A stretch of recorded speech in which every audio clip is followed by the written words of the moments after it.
Very good day to you, everyone. Today you find me strolling along the quiet streets of southeast London, most notably the A20, which is a major arterial road that moves from the dark heart of Kent to the deep heart of South London.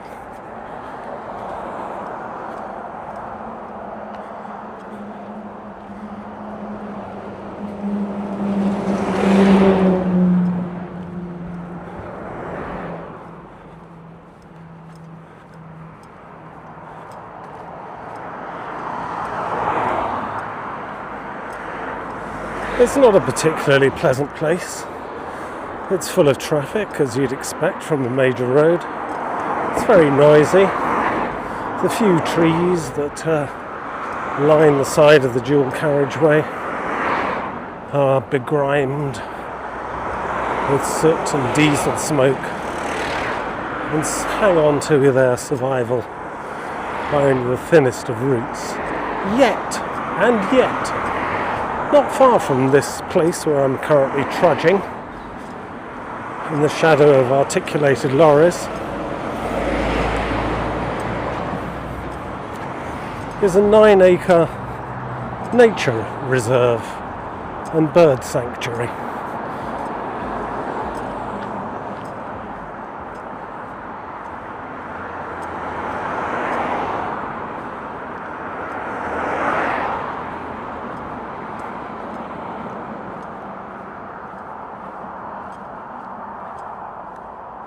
So, come with me and let's explore the Tarn, and more interestingly, the history of the Tarn.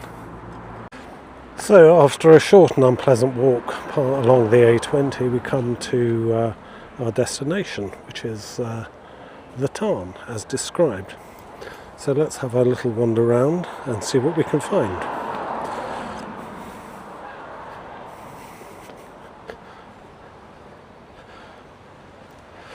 The Tarn's situated to the south of Eltham, close to Mottingham Station. And Eltham is an old settlement, originally called Yaldham, which is listed in the Domesday Book. And that's significant because it tells us a little bit about the history of the place.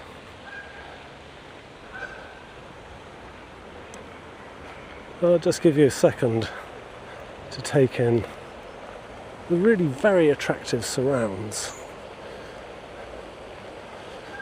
This is a 9-acre site. Half of it is devoted to being a nature reserve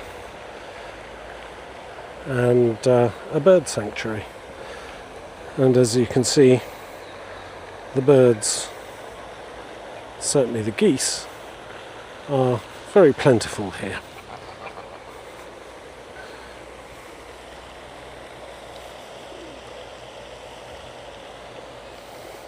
And seem surprisingly friendly, which is a good thing.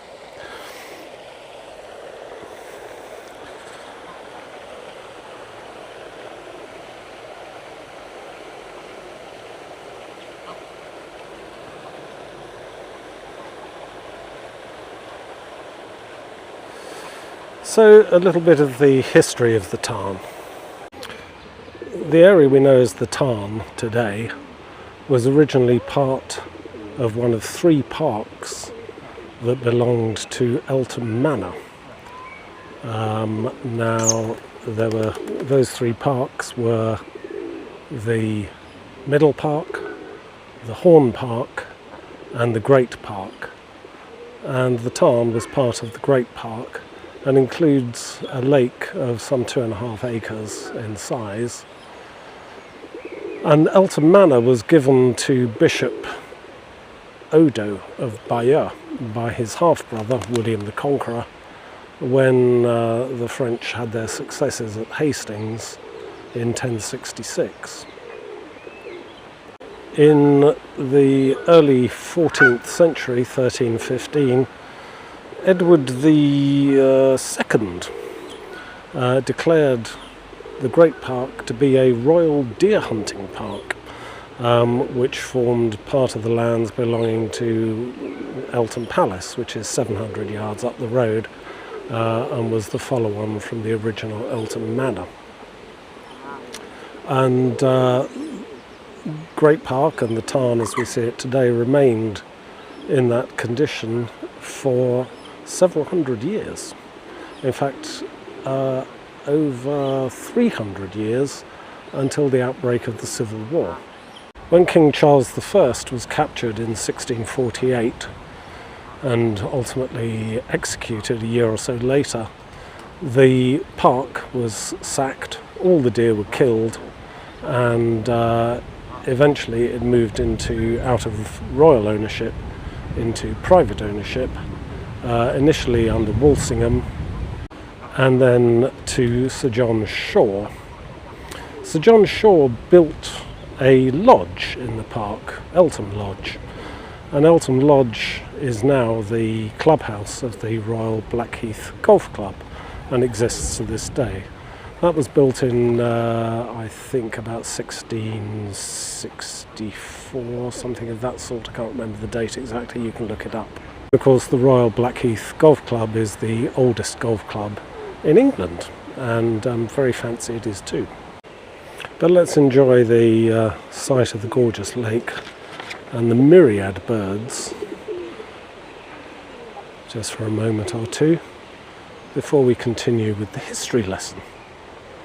It really is a lovely place, and very fortunate to have such good weather today.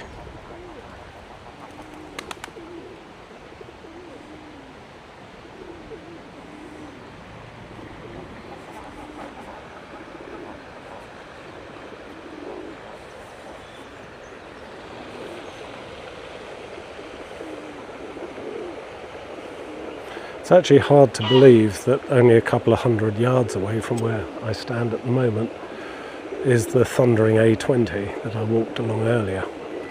It's an amazingly calm and tranquil oasis. There's a bridge that spans the lake. Can't remember when it was built, I think in the 1930s.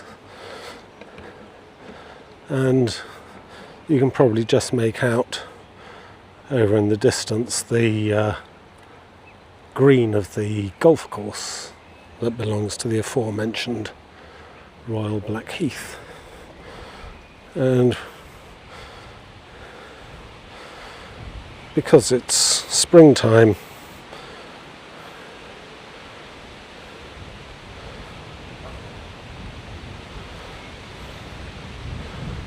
there are some cute little ducklings to admire.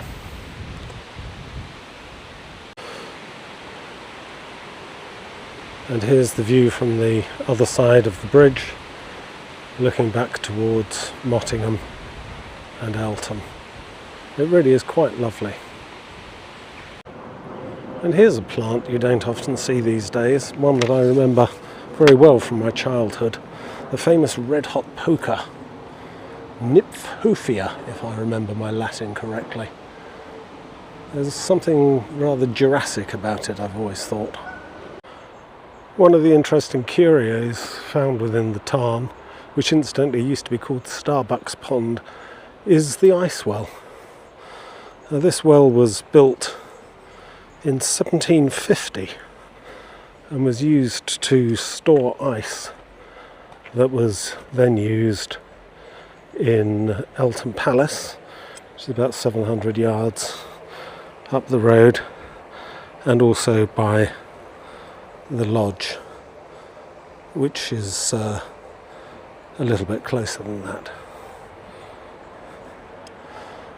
In 1934, I think, the land surrounding the Tarn was acquired by the then Woolwich Council, and later that became Greenwich Council, who took responsibility for landscaping the whole area, and also for cleaning the pond, which had become stagnant and filthy over the years, and so dangerous and ghastly was the state of the water that the many birds who flocked here were subject to any manner of death and illness because of toxic algae in the water. That was gradually cleared out.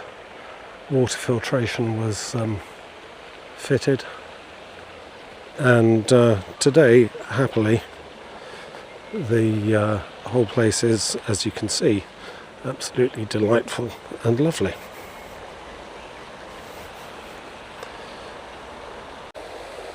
So there we are, a quick visit to the Tarn, as is, Starbuck's Pond, as was, and a brief rundown on the extraordinary history of this place, which moved from a deer park belonging to the Bishop of Bayeux following the Norman invasion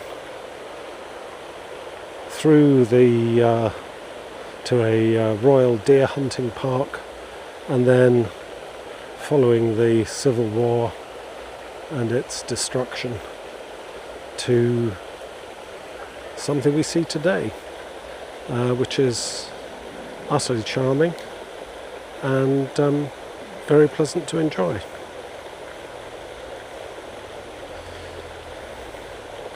So thank you for coming along with me. I hope you enjoyed this walk. Please like and subscribe and help me build the channel. Thanks.